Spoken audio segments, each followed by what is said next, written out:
E aí, pessoal, tudo bem? De volta aqui, tá? Ó, uma vez que a gente lançou os nossos pontos, você já pode vir aqui no 3D e visualizar. Ó. Vou mudar aqui para sombreado, como é mais ou menos a nossa superfície topográfica. Essa parte aqui que desceu, isso muito provavelmente é a nossa rampa, tá? E essa parte aqui que está pegando subindo é porque a gente não deu continuidade ao levantamento topográfico, tá, gente? Então ele pegou os pontos que tinha aqui e ligou como se fosse um limiar aqui embaixo. Isso é uma situação, né, relativamente complicada no Revit, tá bom?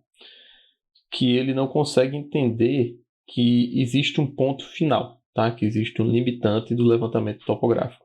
Por exemplo, ele não entende que esse aqui seria um ponto final e que aqui ele não precisaria se ligar com nenhum outro. Deixa eu mostrar uma coisa para vocês. Não precisa fazer isso não, tá? Mas se quiserem, digita o VG, vai lá em topografia e coloca aqui arestas de triangulação. Aplicar, ok. Digita VG de novo, fica mais fácil de ver. Topografia, contornos principais. Pronto. Isso aqui que ele está mostrando são os triângulos que ele utilizou para calcular, tá bom, as curvas de nível. Como a gente já conversou na aula, curvas de nível são calculadas por uma regra de 3, tá bom? O que é que acontece?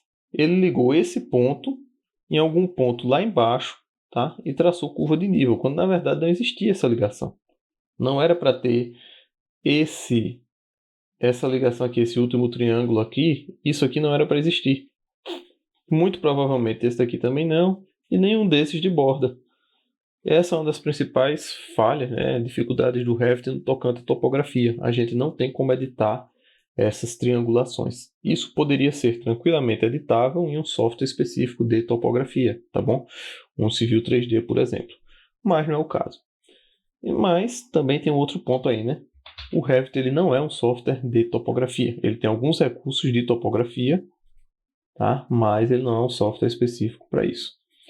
O que ele nos fornece é o suficiente para a maior parte das obras de construção residencial, tá bom? Mas se você for trabalhar aí com algo um pouco mais avançado, estrada, drenagem, recomendado trabalhar com o Civil 3D. E até se você tiver um pouco de perícia, você pode fazer a superfície topográfica no Civil 3D e trazer para cá, tá? Ó, quando você entra aqui, criar superfície topográfica, se você vem aqui em criar por importação, ele tem a melhor forma, a forma mais precisa é essa aqui, selecionar a instância de importação. E aí você pode, por exemplo, obter um DWG de curvas de nível que você criou lá no Civil 3D, por exemplo. Tá bom? Existem aí essas possibilidades. Mas para a gente, para o nosso uso, isso aqui é mais do que o bastante. Próximo passo, tá, pessoal? É a gente achar os limites do nosso levantamento. Como é que a gente vai fazer isso? Vamos voltar aqui para o Excel. E eu quero os limites em Y e em X. Tá? Posso pegar também em Z se for o caso, mas para mim não vai fazer diferença. Aí eu vou escrever aqui maior e menor. E aqui do lado eu coloco igual, maior, tá bom? E puxo uma nova expressão, tá? Puxo uma nova expressão aqui para descobrir quais são os maiores valores do eixo X que eu tenho. Vou aqui, subir aqui, tá bom? Ele vai me pedir um K, esse K quer dizer quantos ele vai buscar, entre aspas, o primeiro maior, o segundo maior. Coloco 1, tá bom? Dou um Enter e ele já achou. Vou fazer a mesma coisa aqui no eixo Y. Depois eu vou colocar aqui a expressão menor ao pé da letra, tá? É a mesma lógica que no Y. Ó, ele deu um erro porque eu preciso colocar um valor para cá. Feito isso, eu já tenho, tá? Para Y e para X eu tenho os maiores e os menores valores. Como é que a gente vai trabalhar isso, tá, pessoal? No caso do eixo Y, vamos lá. O Y positivo, ele é subindo, o Y negativo é descendo. Então, eu vou clicar nesse eixo que eu criei, copiar, copia aqui, joga lá para cima. Quanto é que eu jogo lá para cima? O valor que eu encontrei lá no Excel, tá? De 18,9. 73617. Se vocês estiverem fazendo outro levantamento, vai encontrar outro valor, tá? Problema nenhum com isso. Cria aqui de novo, copiar e joga lá para baixo o valor negativo de y, né? Digamos assim, né? Para não ficar redundante. O maior valor negativo de y. Menos 40,3317. Opa, errei que eu botei o sinal negativo, não precisava, né? Era só indicar a direção, que é para baixo. 40,3317 ESC. E agora vamos lá para o x, tá bom? O x positivo está à nossa direita, então copiar, jogar para cá. Joga quanto? 17,34679. Enter. Dá um ESC. Clica aqui, copiar e joga para lá 40,3317. Dá um ESC. Por que eu fiz esses eixos, tá, gente? Um motivo bem simples, tá? Eu quero restringir a minha caixa de corte. Por exemplo, essa pequena parte aqui, tecnicamente eu não tenho nenhum ponto aqui. Isso foi o Revit que criou lançando as curvas. Então eu vou vir aqui, região de recorte visível, e vou limitar ela por esses eixos que eu acabei de criar. Tá bom? Aproxima aqui, lança ela bem em cima.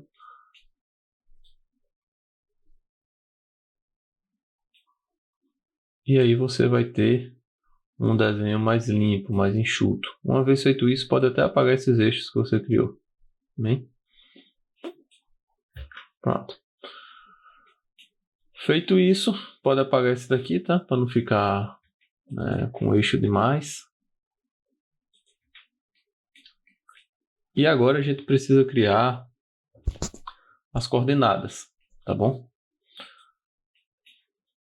Vou selecionar esse eixo, copiar e vou copiar alguns eixos a, digamos, 5 metros dele. Várias cópias a 5 metros, que é para criar uma grade, tá bem?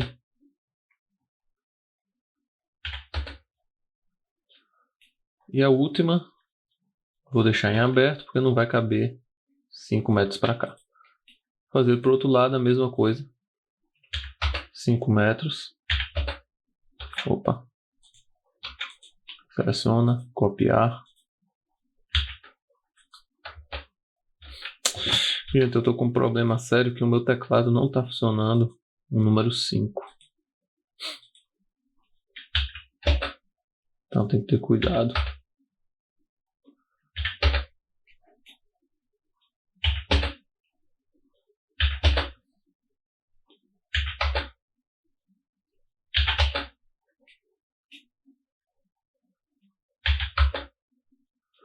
Pronto. Mais do que isso, ele estaria, excedendo. Feito isso, tá, gente? Vocês podem marcar aqui caixa de... Tá marcado como região de recorte visível. Marca como não visível. E aí é só lançar cotas aqui, tá bom? Mostrando que cada eixo desse está a 5 metros. Isso facilita na hora que a gente quiser saber a localização de um ponto na nossa topografia, tá? Se lembre que isso vai para o campo. E no campo, a gente vai ter que usar escalímetro, né? A gente não tem as ferramentas que a gente tem aqui no Revit. O mesmo a gente faz aqui nos eixos paralelos ao eixo X, tá bom? 5 metros, 5 metros, até lá em cima.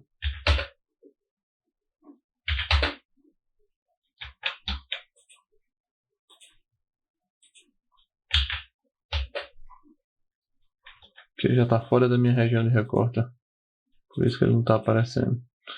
Se eu desmarcar ela, ele aparece, tá? Mas deixando ela ativa e os demais ativos. E aí puxa aqui para baixo de 5 em 5 também.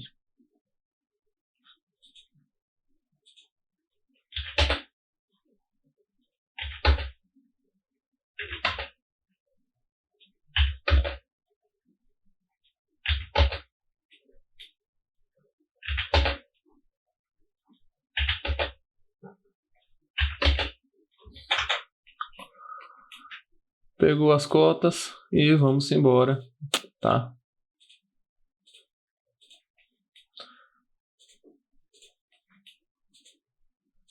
deixando marcado aqui toda a nossa grade. Essa grade é fundamental, tá, gente? Depois aqui vocês podem selecionar todos os eixos e ir desmarcando as cabeças dele, porque não precisa aparecer essas cabeças não, tá? Agora tem que ser um por um. E aí a gente já vai ter uma apresentação legal da nossa planta topográfica.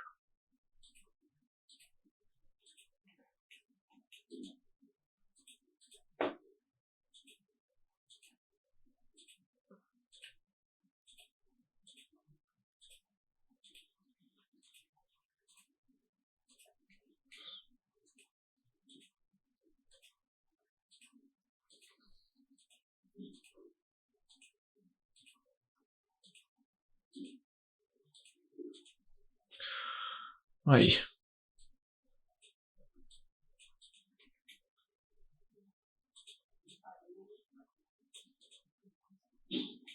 Bem pancada. Pronto, gente. A grosso modo é isso aqui, tá? Vou só desmarcar esses outros eixos para ficar mais apresentável. Próximo passo, lançar cortes e jogar isso aqui dentro de uma prancha, tá bom? Tem ferramentas que permitiriam associar isso a uma imagem, é possível. É possível marcar pontos também, eu vou mostrar a vocês aqui, se vocês quiserem a localização específica de algum ponto. Mas isso fica aí para a próxima aula, tá? Então, até breve.